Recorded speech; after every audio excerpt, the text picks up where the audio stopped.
같이 성경 보겠습니다. 하나님의 말씀 창세기 3장 22절부터 23절까지 두 절 말씀입니다. 우리 찾으셨으면 뜻을 묵상하면서 우리 함께 한 음성으로 읽겠습니다. 여호와 하나님이 이르시되 보라, 이 사람이 선악을 아는 일에 우리 중 하나같이 되었으니 그가 그의 손을 들어 생명나무 열매도 따먹고 영생할까 하노라 하시고, 여호와 하나님이 에덴 동산에서 그를 내보내어 그의 근원이 된 땅을 갈게 하시니라. 아멘. 오늘도 하나님의 은혜가 여러분 모두와 함께 하기를 간절히 소망합니다. 우리가 그동안 세상 나라에 대해서 이야기했고, 또 하나님의 나라 천국에 대한 이야기도 했습니다. 이제는 우리가 거기 가서 어떻게 살까, 우리의 삶에 대한 이야기들을 좀 몇 주 나누려고 합니다. 하나님의 나라에 들어가 사는 삶을 우리는 영생이라고 이야기하죠. 이 땅 위에 살아가는 사람들은 모두가 영생을 갈구합니다. 또 소원하고 기대하지요. 죽음을 넘어선 삶, 하나님과 함께 영원히 살아갈 수 있는 생명이 우리의 소망이고 우리의 기대고 우리의 바람일 겁니다. 그런데 우리가 성경을 읽다 보면 놀라운 일들이 우리의 마음에 상당히 당황스럽게 다가오는 게 있습니다. 그 중에 하나가 본문입니다. 하나님께서는 우리 모두가 영생을 얻기를 원하는데, 오늘 본문의 내용을 보면 그와 반대되어지는 현상으로 하나님께서 영생을 막아서시는 그런 뉘앙스를 본문이 우리에게 보여주고 있기 때문이죠. 왜 하나님께서는 아담과 하와가 영생할까 하노라 하면서 그들이 하는 일을 막아서고 있는가? 이것이 오늘 우리가 함께 생각하고 나누기를 원하는 은혜의 말씀입니다. 오늘 이 말씀을 이해하기 위해서 결론적으로 본문의 말씀을 조금 더 자세하게 한번 여러분들이 알아듣기 쉽도록 제가 풀어보겠습니다. 22절 말씀을 풀어서 설명을 하면 조금 이해하기가 쉬우실 겁니다.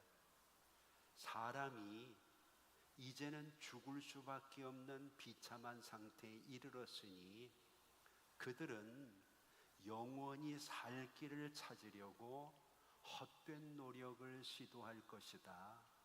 그러나 그들의 헛된 시도를 막아야겠다. 이것이 오늘 본문을 풀어서 이야기하는 내용입니다. 사람이 이제는 죽을 수밖에 없는 비참한 상태에 이르렀습니다. 이 상태에 이르게 되니까 그들이 살 길을 찾기 위해서 헛된 노력을 한다는 겁니다. 이 헛된 노력을 하나님이 막으셔야 되겠다는 것이 영생할까 하노라, 하나님이 영생을 막으시는 것처럼 우리에게 느껴지고 있는 본문입니다. 오늘 본문에 나와 있는 영생이라고 하는 말은 히브리어 성경의 레올람이라는 단어입니다. 이것은 신약에서 이야기하는 영생이라고 하는 단어와는 전혀 다른 의미를 가지고 있습니다.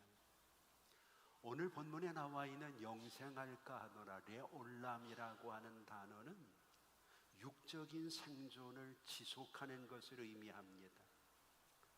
생명나무를 통해서 육신적인 생명의 시간들을 늘려가려고 하는 그런 모습들을 하나님이 보고 계시는 거죠. 아담과 하와가 이전에는 이런 것들을 걱정할 이유가 없었습니다. 그런데 죄를 지었거든요. 죄를 짓기 전에 하나님은 죄를 지으면 정령 죽으리라, 반드시 죽으리라 그렇게 말씀을 하셨습니다. 아담에게는 이것이 크게 다가온 거죠. 아담이 죄를 짓고 타락함으로 인해서 하나님께서 심판을 하시는데 처음부터 하나님이 무조건 그에게 심판을 내리지는 않았습니다. 그래서 우리가 성경을 보면 하나님이 1차, 2차, 3차 이렇게 아담이 받아들일 수 있도록 하나님의 심판을 이어가는 것을 보게 됩니다. 1차적으로는 아담과 하와에게 수치스러움이 보여지게 되었고, 공포가 나타나게 되었고, 두려움이죠. 그리고 비겁한 행동을 하게 했습니다. 이것이 창세기에 나와 있는 6절부터 13절까지의 1차적인 하나님의 심판입니다. 인간이 죄를 지으면 1차적인 심판을 받게 됩니다. 지금도 마찬가지죠.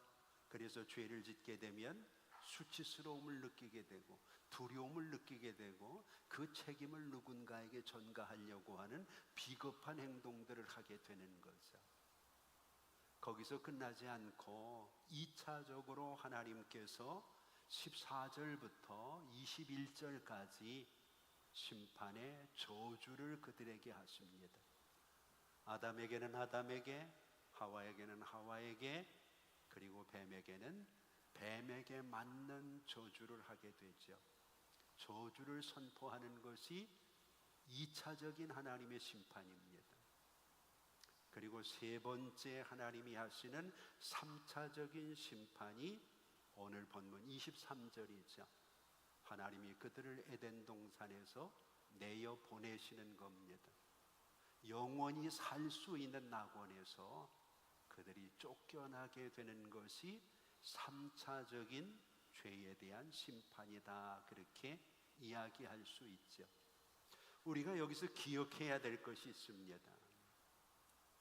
기독교는 인격적인 하나님과의 관계를 기초로 하고 있고, 이 관계를 우리는 생명적인 관계라고 얘기합니다. 이 생명적인 관계가 유지될 때 믿음이 있고 소망이 있고 사랑이 있게 되는 거죠. 그런데 오늘 본문에 나와 있는 아담은 인격적인 이 생명적인 관계가 깨져버린 겁니다. 그리고 그것을 인간이 메워보려고 하는 겁니다.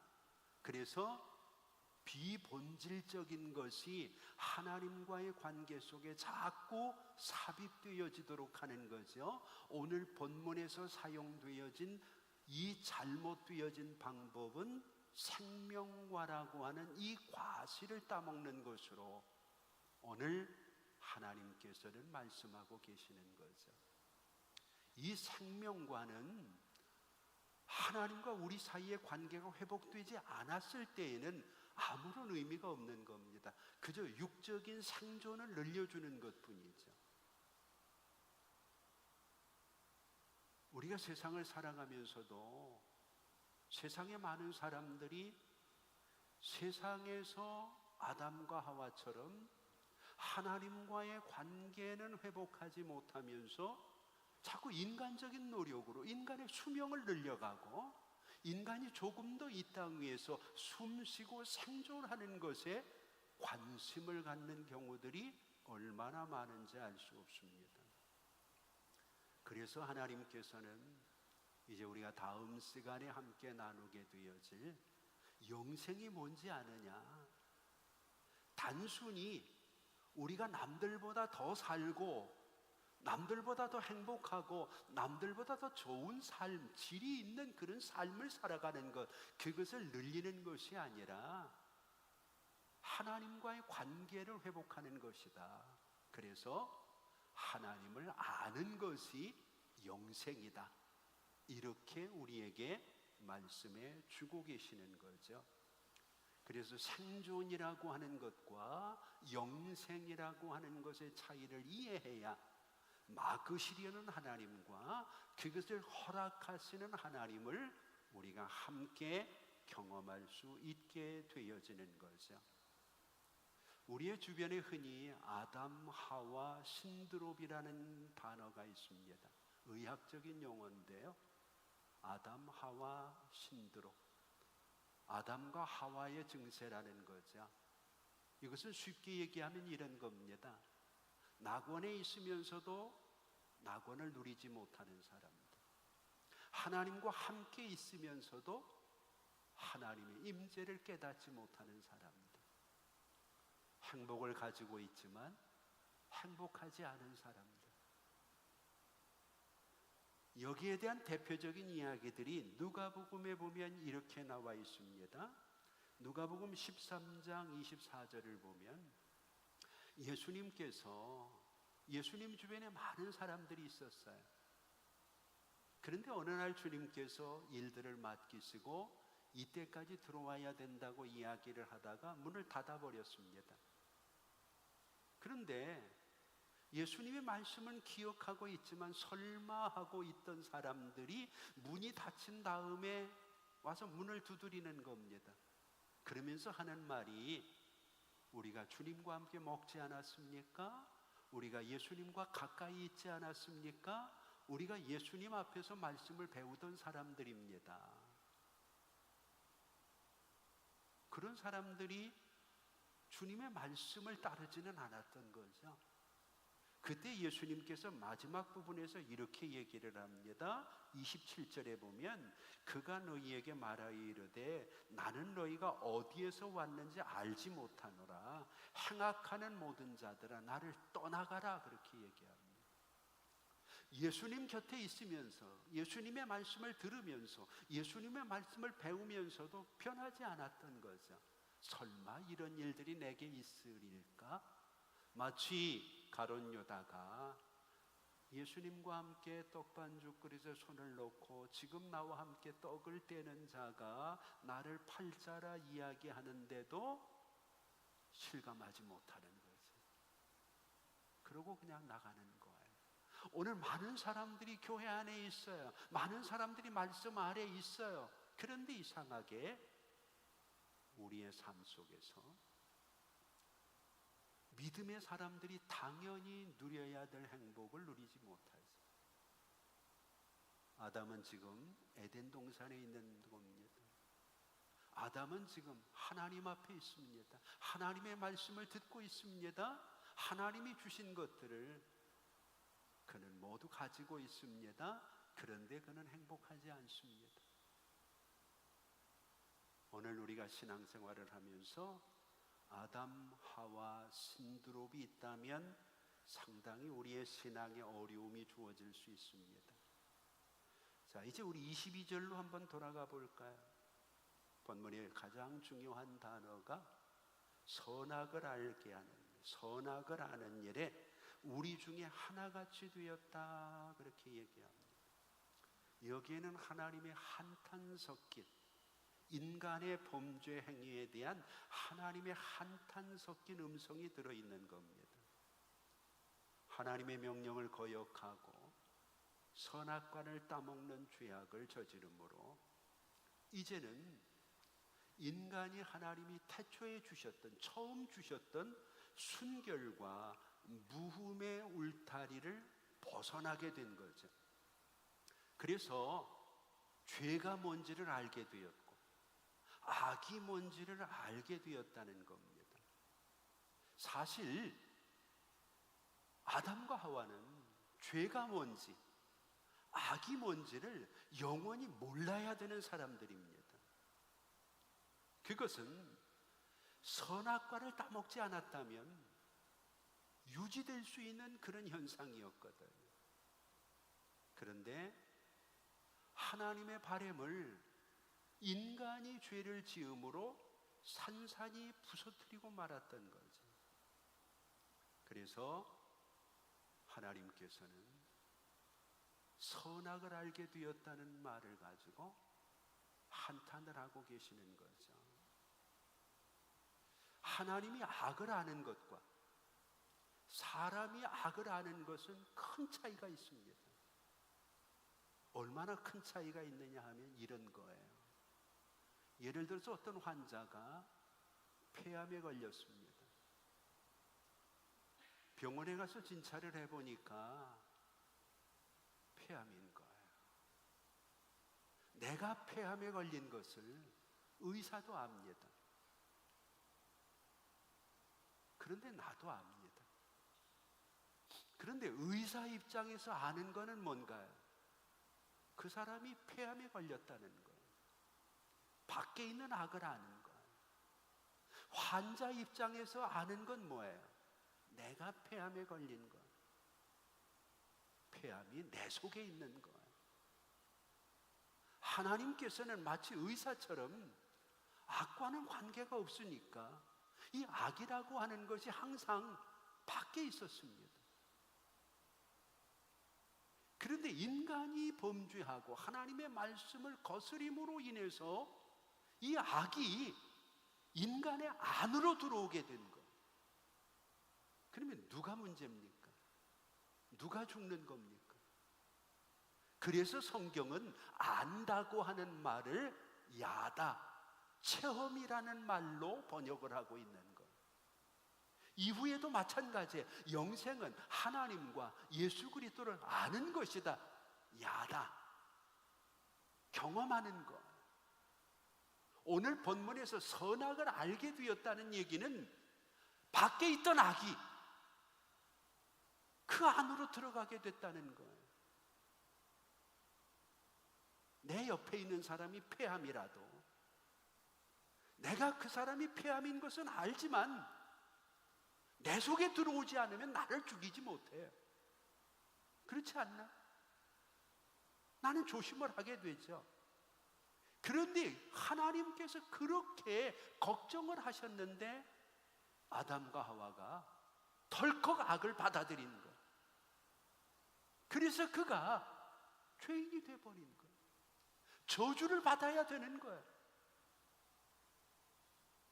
이것이 선악을 알게 되었다는 말이에요. 하나님 편에서 바라볼 때는 의사가 환자를 보는 것처럼 언제나 밖에 있는 악이기 때문에 하나님은 그것을 다루실 수가 있습니다. 그런데 문제는 내 안에 악이 들어와 버리니까 내가 이제는 이 악과 공존을 해야 되거든. 이 악과 공존을 하는데 문제는 우리의 삶 속에서 이 악과 어떻게 공존을 할 수 있겠느냐는 거예요. 내 속에 있는 악은 결국 나를 죽이거든요. 나의 삶의 질을 떨어뜨리거든요. 내 믿음을 회방하거든요. 하나님은 지금 그들이 그 상황을 늘리려고 하는 것을 생존, 레올람이라고 보시는 거죠. 그래서 그것을 끊고 다시 그들을 새롭게 해줄 수 있는 방법을 찾기 위해서 영생할까 하노라.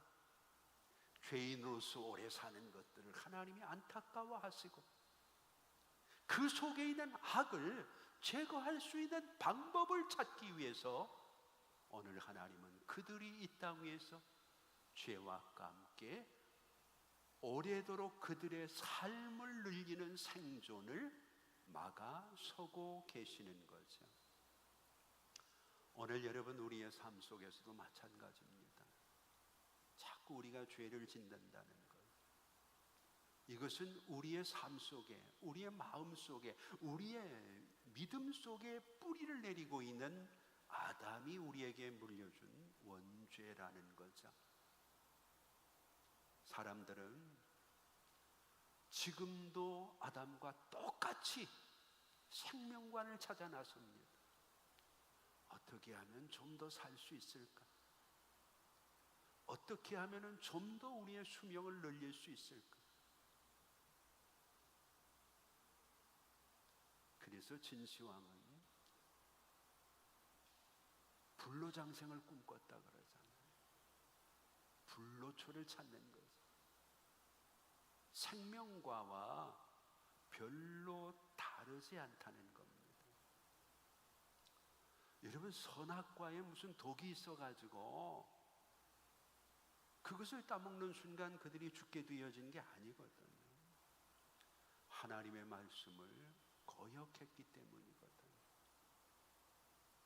근데 사실 아담이라고 하는 사람은 하나님의 말씀을 거역하고 나니까 이 죽는 게 무서운 거예요.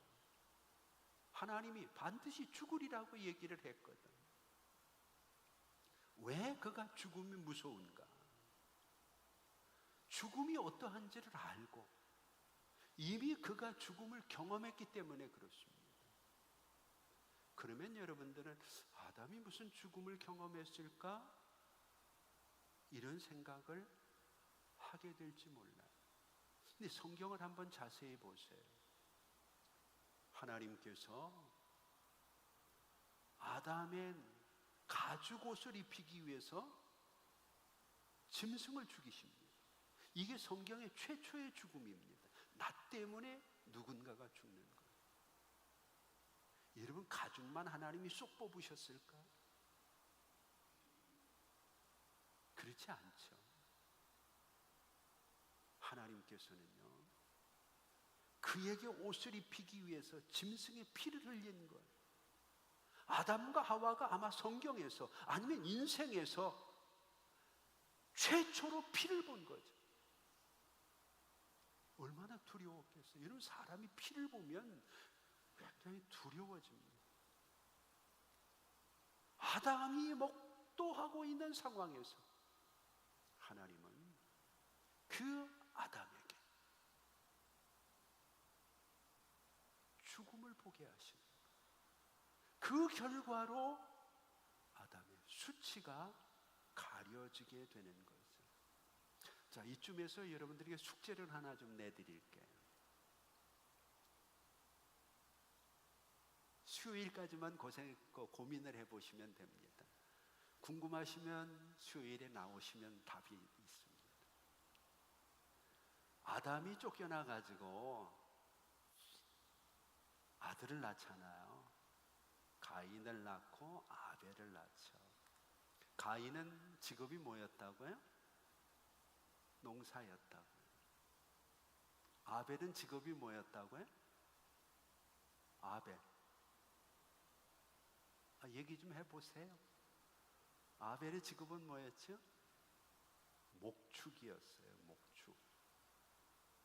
자, 그러면 아벨은 왜 목축업을 선택했을까? 이게 질문입니다. 아벨의 직업은 왜 목축업이었을까? 우리가 이런 부분 생각 안 하고 그냥 넘어가거든요. 그런데 여기에 여러분들이 같이 생각을 해야 되는 힌트가 하나 있어요. 아벨의 목축업은 창세기 4장이거든요. 그런데 우리는 이런 생각할 수 있어요. 고기를 먹어야 되고, 그죠? 하나님께 제사를 드리기 위해서 양이 필요하니까 목축을 했겠지. 그게 우리가 가지고 있는 잘못된 상식이라는 거예요. 그때에는 사람이 고기 먹으면 안 되던 시대입니다. 하나님이 고기 먹는 걸 허락하지 않았어요. 하나님이 고기 먹는 것을 인간에게 허락하신 것은 창세기 9장에 노아의 홍수로 인해서 이 땅 위의 식물들이 씨가 말라버리니까 그때 하나님이 사람이 살게 하려고 고기를 먹게 하셨어요. 그러면 우리로 얘기하면 쉽게 먹지도 못하고 쓸모도 없는 일을 지금 아벨이 하는 거예요. 성경을 잘 한번 보세요. 우리는 너무 성경을 쉽게 만만하게 봐요. 그래서 아벨은 하나님이 양으로 제물을 드렸기 때문에 그의 제물을 받으셨다. 그때는 제사법도 없었어요. 양을 제물로 바쳐야 된다는 것은 이후에 레위기를 통해서 주님께서 하시는 얘기죠.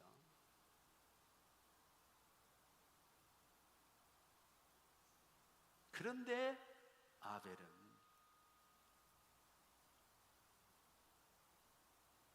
그 많은 일 중에 가인은 제대로 잡은 거예요. 그죠? 먹고 살아야 되니까 농사 진 거잖아요. 하나님이 먹고 살라고 아담과 하와를 내쫓았으니까 땅을 경작하고 그걸 가업을 이은 거예요. 좀 혼란스러우신가요? 이건 본질이 아니니까 그냥 여러분들이 한 3일 날씨도 선선하니까 사색을 좀 하시라고 한번 좀 생각을 해보세요. 왜 아벨은 목축업을 선택했을까? 그리고 그는 왜 죽어야 됐을까? 이게 궁금하면 어떤 코미디언은 500원 내라 그러는 코미디언도 있습니다만, 수요일에 한번 여러분들이 이 문제에 대해 아주 답은 간단합니다. 오늘 제가 다 얘기를 했었거든요. 근데 성경은 이런 이야기들이 수도 없이 많은데 이상하게 우리 믿음이 참 담대하고 좋아요. 그냥 턱턱 믿고 별것 아닌 것처럼. 그러나 상당히 별겁니다. 자, 그러면 숙제로 접어두고 오늘 본문으로 다시 한번 돌아가 봅시다. 그때나 지금이나 죽는 건 싫은 겁니다. 그래서 아담과 하와는 안 죽으려고, 그의 수명을 늘리려고 생명과를 따먹습니다. 이제 24절을 한번 보세요. 이같이 하나님이 그 사람을 쫓아내시고, 여기서 우리가 주목을 해야 될 것이 단수예요. 분명히 그때 사람이 둘이 있었어요. 그런데 하나님은 단수를 쓰고, 원문도 똑같아요. 단수를 쓰고 그 사람을 내쫓았어요.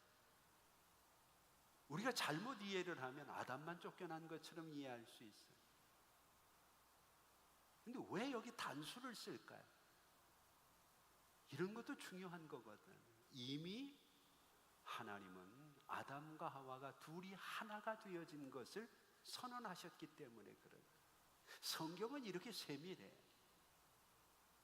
그래서 성경은 그 사람을 내쫓았다. 둘이 한 몸이 되었기 때문에 그들을 내쫓았다고 이야기하지 않는 거죠. 재미있는 것은요, 앞절을 보면 하나님이 내보내셨다고 얘기를 해. 그런데 뒷절을 보면 쫓아내셨다고 말하거든.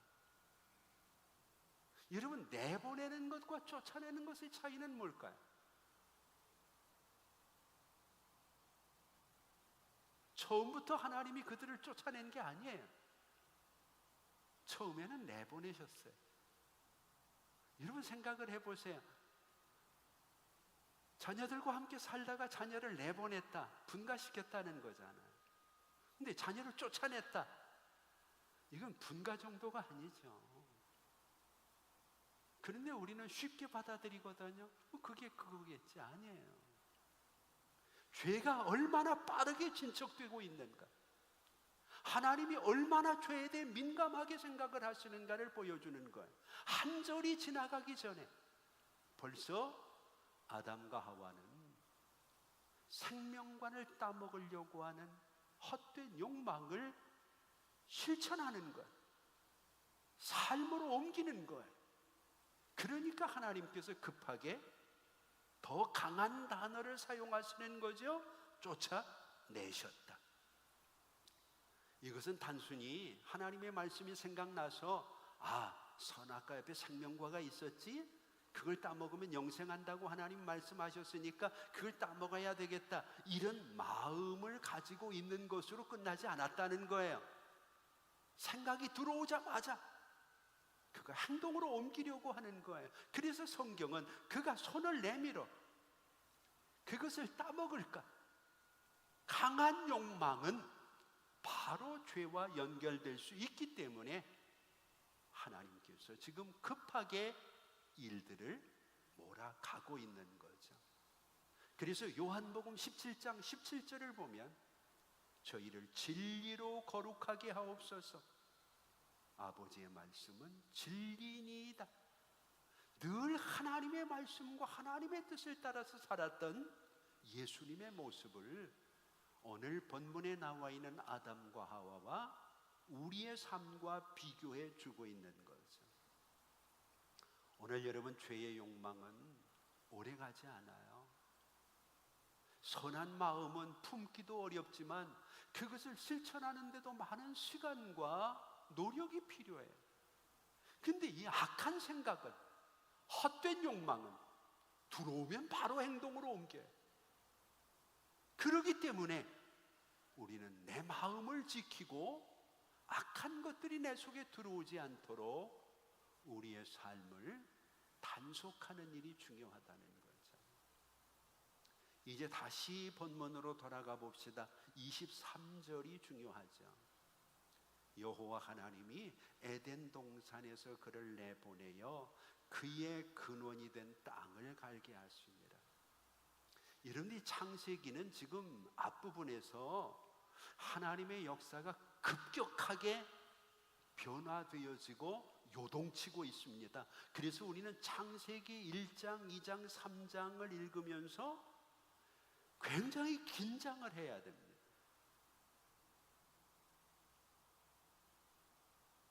특별히 우리가 신경을 써야 될 것이 하나님에 대한 호칭입니다. 하나님은 심판을 하거나 우리에게 부담이 되는 일을 하실 때에는 하나님이라는 단어만 씁니다. 엘로힘. 그런데 은혜를 베푸시거나 아니면 우리에게 뭔가 약속을 하고 여유를 주실 때에는 꼭 야훼라는, 여호와라는 단어를 붙입니다. 그래서 성경을 우리가 3장을 읽다 보면 하나님만 나오는 데가 많아요. 이건 심판할 때 이야기들입니다. 이것이 성경을 읽는 재미예요. 반면에 여호와가 앞에 붙고 혹은 여호와만 나오는 그런 경우가 있어요.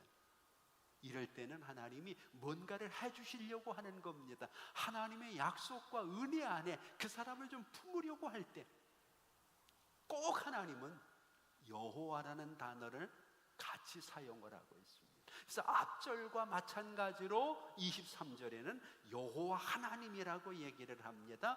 그러니까 이 단어가 나오는 것을 보니까 뒤에 있는 것은 은혜라는 것을 우리가 알게 되는 거죠. 성경이 재미있잖아요. 의도적으로 그렇게 배열을 하고 있습니다. 여호와 하나님이 에덴 동산에서 그를 내보내어 그의 근원이 된 땅을 갈게 하시니라. 이게 은혜라는 얘기입니다. 은혜라는 얘기예요.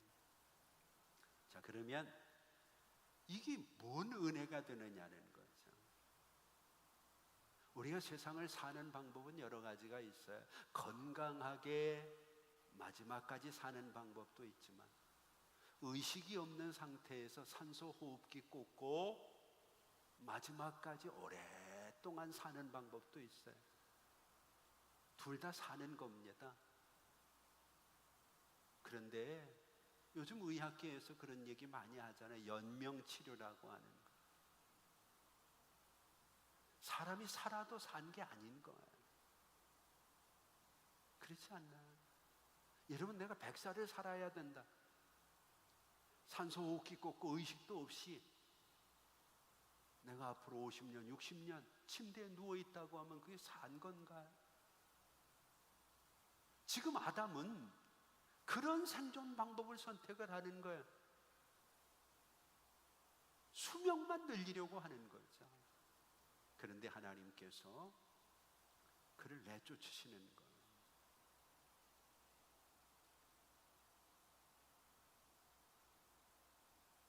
내쫓으는 것이 오늘 본문의 은혜라고 얘기를 하는 거죠. 만약에 죄를 지은 상태에서 아까 말씀을 드렸던 것처럼 암 환자가 이제는 암덩어리가 내 속에 들어와 버렸잖아요. 내가 싸워야 되잖아요. 이 고통 속에서 그가 살아가는 것을 지옥 같은 인생이라고 얘기를 하는 거죠. 우리가 성경을 보면 이 지옥이라고 하는 곳이 사람이 죽는 곳이 아니잖아요. 벌레도 죽지 않는, 그러나 뜨거움이 식지 않는 고통의 현장을 지옥이라고 얘기를 하잖아요. 오늘 우리에게 주어진 인생은요, 누구도 죽음으로 끝나지 않아요. 선한 자도 부활을 하고 악한 자도 부활을 하게 되는데, 악한 자의 부활은 지옥에서 영원히 살기 위해서, 선한 자의 부활은 천국에서 영원히 살기 위해서.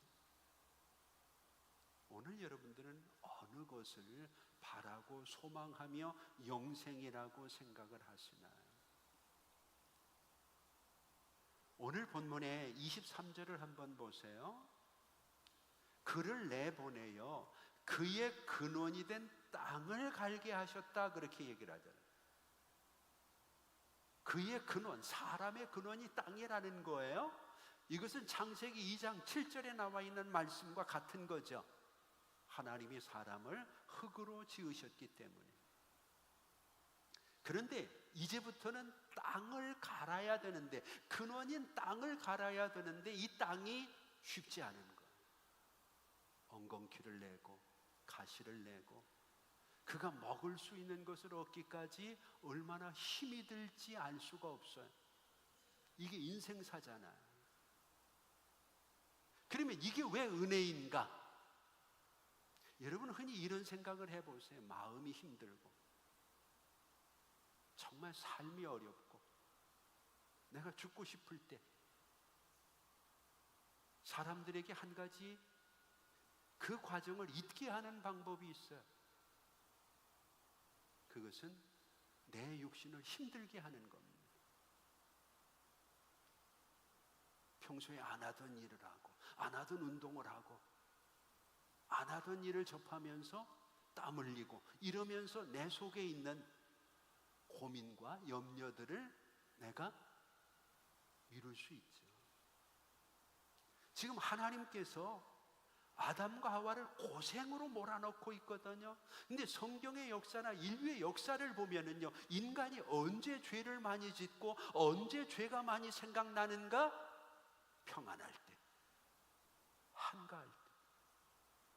바꾸어서 얘기하면 지금 아담과 하와는 먹고 사는 문제가 걸리기 때문에, 그것이 너무 힘들고 어렵기 때문에 죄에 대한 부분이나 그가 가지고 있는 불행에 대한 부분을 생각할 수도 없는 상황으로 하나님이 몰아넣고 있는 거예요. 오늘 우리의 삶도 어쩌면 다윗을 한번 보세요. 언제 죄를 짓나요? 한가하니까, 평안하니까 죄를 짓게 되는 것들을 우리는 바라보게 되죠. 그런데 아담과 하와는 세상으로 쫓겨나면서 자기가 죄 지은 것 때문에 이 고생을 해야 되고 아내도 힘들고 태어나는 자식들도 어렵고 그것 때문에 비관하고 그것 때문에 힘들고 그것 때문에 마음 아플 수 있잖아요. 그 실패를 생각하면서 아담이 어떻게 행복할 수 있겠어요? 근데 육신이 힘들거든. 먹고 사는 게 고달프거든. 그러니까 그 생각을 할 여유조차 없는 거죠. 그런데 문제는 이 고통이 우리가 생각하는 것처럼 쉬운 게 아니라는 거예요. 여러분, 우리가 세상을 살아가면서 우리의 인생이 참 고달프다. 한번 여러분들의 인생에서 고달픈 인생이 몇 년이나 되는지 한번 생각을 해보실까요? 몇 년 정도가 지금 고달프십니까? 얼마나 살아온 것이 힘들고 어려우십니까? 그러면 본론을 얘기해 보죠. 아담은요, 이 고생을 얼마나 끌고 가야 되느냐 하면, 아담이 몇 살에 죽었나요? 아, 그걸 또 몰라요? 930살에 죽었잖아요. 이 고생이 900년을 끌고 가는 거예요. 100살, 200살은 아담에게 있어서는 청소년기죠. 그렇지 않나요? 900살에 돌아가시는 분이 100살, 200살이야 아직 젊은 시절이잖아요. 이야기는 그가 그만큼 힘든 일을 해야만 됐다는 거예요. 930살이 되도록 그의 삶은 땅과 씨름하고 버거운 고통을 치루어야 됐는데, 이 치열한 삶의 고통이 에덴 동산을 잃어버린 그의 실수, 그의 잘못, 그의 가슴 아픈 과거를 그가 잠시라도 놓을 수 있는 은혜였다는 거죠. 오늘 우리의 삶을 한번 돌아보면서 처음에 영생의 방법은 두 가지였습니다. 그죠? 에덴 동산에서 영생할 수 있는 방법은 두 가지였습니다. 하나는 생명과를 따먹는 거였습니다. 하나님이 그 길을 막아버리신 거죠. 그 길은 없어진 겁니다. 이제 생명과를 따먹고 영생할 수 있는 길은 막힌 겁니다. 그러니까 이 땅 위에서 자꾸 다른 생명과를 대체하지 말라는 거예요.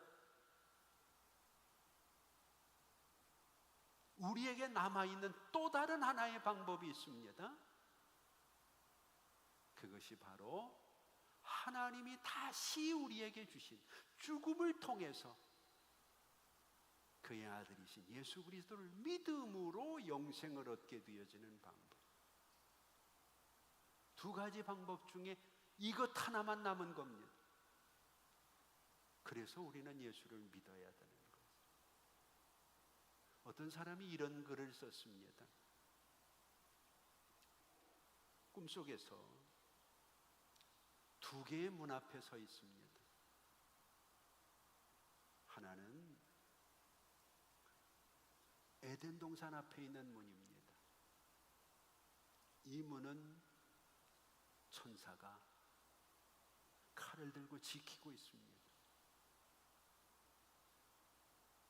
들어갈 수가 없는 거죠. 또 하나의 문은 갈보리의 무덤의 문이었습니다. 이곳에는 천사가 환영하고 있습니다. 이 사람은 이 두 문 중에 한 문을 선택을 해야 되는데 못 들어가는 줄 알면서 자꾸 에덴의 문 쪽으로 가게 되면 결국 천사의 막아섬을 이겨낼 수 없게 되는 겁니다. 반면에 예수님이 죽으심으로 무덤의 문이 열렸잖아요. 열린 문으로 들어가면 환영을 받을 수가 있고 영생을 얻을 수가 있는데, 사람들은 자꾸 막아서는 에덴의 문을 두드리고 있습니다. 여러분들은 어떠신가요? 하나님이 영생의 문을 막으셨다는 이야기는 에덴의 문이 막혔다는 겁니다. 대신 하나님이 예수의 죽으심을 통하여 갈보리의 문을 여셨습니다. 이제 우리가 영생으로 들어갈 수 있는 문은 그 문밖에 없습니다. 오늘 여러분들은 지금 그 문 앞에 서 있습니다. 자꾸 에덴을 기웃거리지 마세요. 이 땅 위에서의 생존이 중요한 것이 아니라 우리의 삶 속에 하나님이 베푸신 은혜의 문으로 들어가 하나님과의 관계를 회복하고 영원히 그분과 함께 사는 영생이 저와 여러분들의 소망인 것입니다. 갈보리를 향하여 오늘도 좁은 문으로 좁은 길을 주님과 함께 걸어감으로 하나님이 막으시는 영생이 아니라 하나님이 허락하신 영생을 함께 누릴 수 있는 저와 여러분들이 될 수 있기를 주의 이름으로 축복합니다. 기도하겠습니다.